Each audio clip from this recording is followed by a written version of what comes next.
जिंदगी और हकीकत का फर्क अक्सर उस वक्त समझ आता है जब कोई सच बोलने की हिम्मत करे। नए बादशाह ने तख्त संभालते ही ऐलान किया, आज के बाद जो झूठ बोलेगा या चोरी करेगा उसका सर कलम कर दिया जाएगा। पूरी सल्तनत में कर दी गई। लोग बदलने लगे, बाजारों में तारीफें होने लगी। बादशाह ने सोचा, क्यों ना खुद देखूं कि हालात वाकई बदले हैं या नहीं। वो भेस बदल कर बाजार निकला। एक दुकानदार के पास रुका, पूछा, भाई तुम्हारी उम्र क्या है? उधेड़ उम्र आदमी बोला, सिर्फ 20 साल। बादशाह ने पूछा, दौलत कितनी है? बोला, 1000 अशरफिया। फिर पूछा, बेटे कितने हैं? जवाब मिला, सिर्फ एक बेटा। बादशाह वापस आया और हुक्म दिया तहकीक की जाए। सच सामने आया, आदमी ने तीनों बातों में झूठ बोला था। उसे फौरन दरबार लाया गया।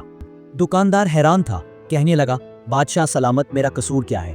बादशाह बोला, जिसने झूठ बोला उसकी सजा सर तलम है। बादशाह बोला, तुम 50 साल के हो मगर उम्र 20 साल बताई।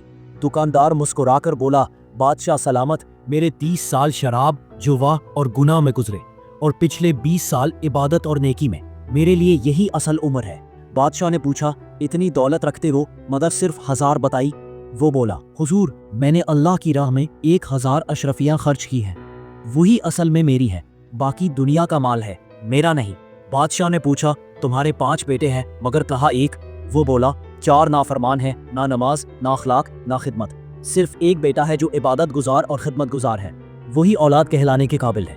बादशाह की आंखें नम हो गई, कहने लगा, ए बंदा खुदा, तू सच पर है, तेरी हर बात ठीक है। दोस्तों, अपनी जिंदगी का हिसाब रखें। असल दौलत वो है जो नेकी के साथ चली जाए और असल उम्र वो है जो अच्छे कामों में गुजरे। अगर वीडियो पसंद आई हो तो चैनल को सब्सक्राइब करें और वीडियो को लाइक जरूर करें।